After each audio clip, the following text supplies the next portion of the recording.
85% of new parents in the United States report feeling completely overwhelmed by contradictory advice within the first month of bringing their baby home. But here is the terrifying part. Nearly 60% of those parents say that the expert information they found online actually made their anxiety worse, not better. If you are sitting in a nursery in Brooklyn or a suburban living room in Chicago right now, staring at a screen and wondering why your experience doesn't look like the perfect life on Instagram, stop. This video is going to dismantle the lies you've been told and give you the one truth that will actually save your sanity. Most people approach parenthood like a high-stakes engineering project because they were raised in a culture of optimization. From the time we are in school, we are taught that if we just study the right material, follow the right best practices, and work hard enough, we can achieve a perfect result. We carry that mindset into the delivery room. We think, if I just buy the right organic swaddle, follow the exact 7-2-4 sleep schedule, and play the right Mozart sonatas, my baby will be a perfect baby. We get our information from mommy bloggers or high-pressure Facebook groups, and we end up performing parenthood rather than actually living it. The problem is, when you try to optimize a human being, the biological stress response kicks in. When you are constantly checking a clock or a sleep tracker app, your brain stays in a state of high beta wave activity, which is the state of hypervigilance and anxiety. This floods your system with cortisol. And because babies are biologically wired to co-regulate with their parents, they pick up on that cortisol. Your stress literally becomes their stress, creating a cycle of crying and sleeplessness that no expert app can fix. But there is a group of parents who aren't stressed. They aren't the ones with the $2,000 smart cribs. They are the ones who know a secret that the parenting industry doesn't want you to find out. Here is the one thing that 90% of parents wish they knew earlier, and it comes from a landmark study by the University of Manchester. It's called the good enough principle. Researchers found that parents do not need to be perfect to raise a healthy, secure child. In fact, they only need to be attuned to their baby's needs about 30% of the time. Let that sink in. 30%. The study tracked thousands of interactions and found that the high-achieving parents who tried to get it right 100% of the time actually ended up with children who had higher levels of anxiety later in life. Why? Because the perfect parent never allows the child to experience the repair of a relationship. Think of your brain like a thermostat. When you try to be perfect, you are trying to keep the temperature at exactly 72.00 degrees. But life doesn't work that way. When the temperature drops to 65 and you then work to bring it back up, that repair process is what builds the baby's vagus nerve strength. This is the biological mechanism for resilience. Dr. Donald Winnicott, a famous pediatrician, explained it best. He said that by failing to be perfect, the mother actually provides the child with the tools to deal with the real world. So, if you feel like you're failing, you're actually likely succeeding in building your child's future resilience. Let's look at a real-world example. Meet Sarah from Los Angeles. Sarah was a corporate lawyer who approached her first child like a court case. She had a spreadsheet for every feeding. She spent $5,000 on educational toys for a 3-month-old, and she was miserable. Her baby Leo wouldn't stop crying. She thought she was doing it wrong. But when she finally hit a breaking point and just stopped, she started practicing what we call intuitive presence. Instead of looking at her watch, she looked at Leo. Within 4 days, Leo's cortisol levels dropped, his sleep improved, and Sarah's postpartum anxiety began to lift. It wasn't the stuff she bought, it was the state she was in. To help you navigate this, I've developed the S.A.F.E framework.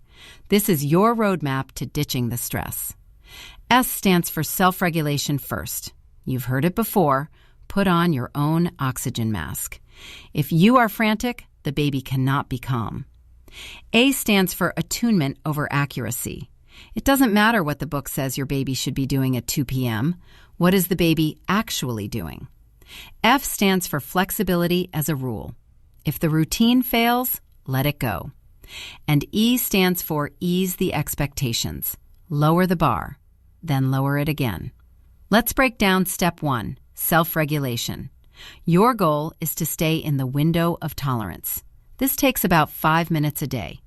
Instead of scrolling through parenting forums while the baby sleeps, do a body scan.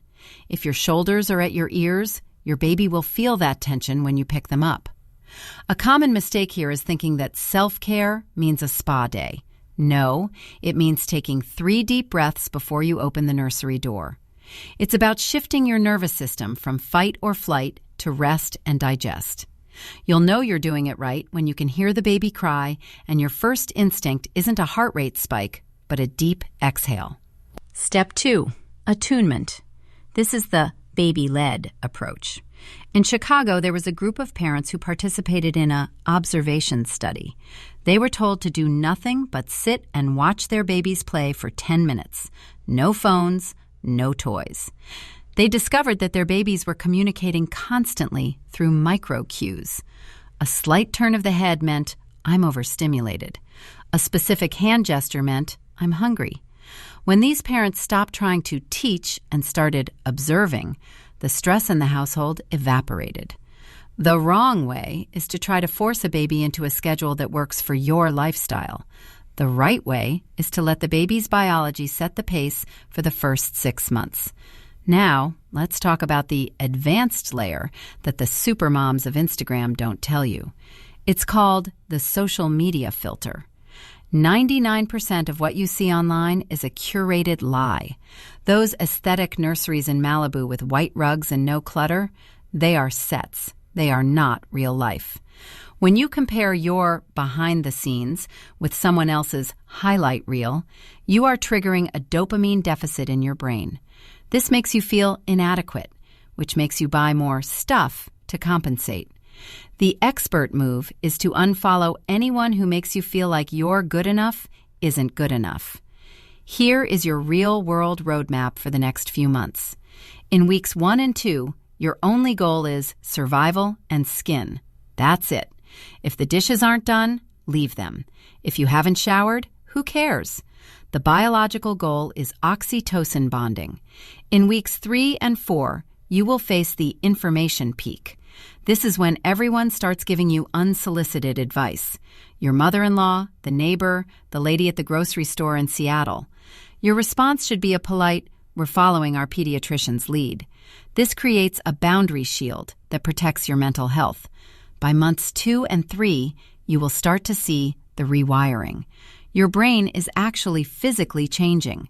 Researchers at Yale found that a parent's brain grows in areas related to empathy and anxiety regulation during this time. You are literally becoming a new version of yourself. If you feel lost, it's because you are being rebuilt. Embrace the mushy brain. It's a sign of neuroplasticity. By month 6, if you have followed the S.A.F.E framework, you will find that you aren't stressing about the right thing. You are just living the right thing. I want to share a story about a father named Mike in Denver. Mike was obsessed with his daughter's milestones. He was terrified she wasn't hitting them fast enough. He spent every night researching developmental delays. He was so focused on her future that he was missing her present. One night, he realized he hadn't actually laughed with his daughter in weeks. He closed the laptop, deleted the tracking apps, and just sat on the floor with her. He said it felt like a weight of 1,000 pounds was lifted. His daughter started crawling 2 weeks later, not because of a hack, but because the environment in the house finally felt safe enough for her to take a risk.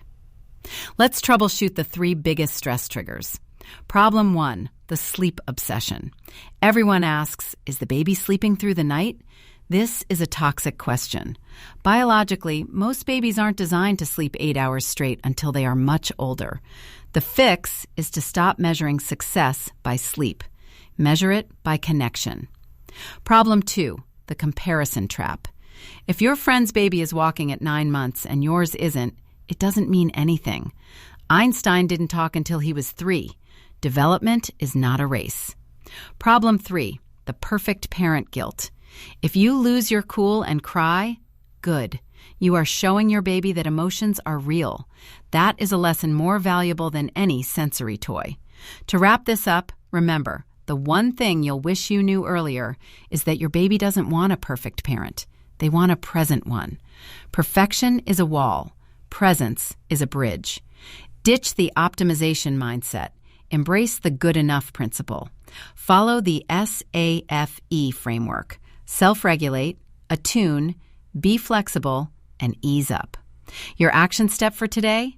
Right now, after you finish this, put your phone in another room for 15 minutes. Just 15 minutes. Sit with your baby, or if they are sleeping, sit with yourself. Breathe. Notice the tension in your jaw and let it go. You are doing a great job, even if the house is a mess and you're wearing the same shirt from Tuesday. Comment below with the one parenting rule you are officially giving yourself permission to break today. I want to see a list of rules we are ditching in the comments. I'll be in there responding to as many as I can. In the next video, we're going to dive deep into the science of baby sleep and why everything you've been told about sleep training might be wrong. I'll see you there. Stay present, stay good enough, and I'll talk to you soon.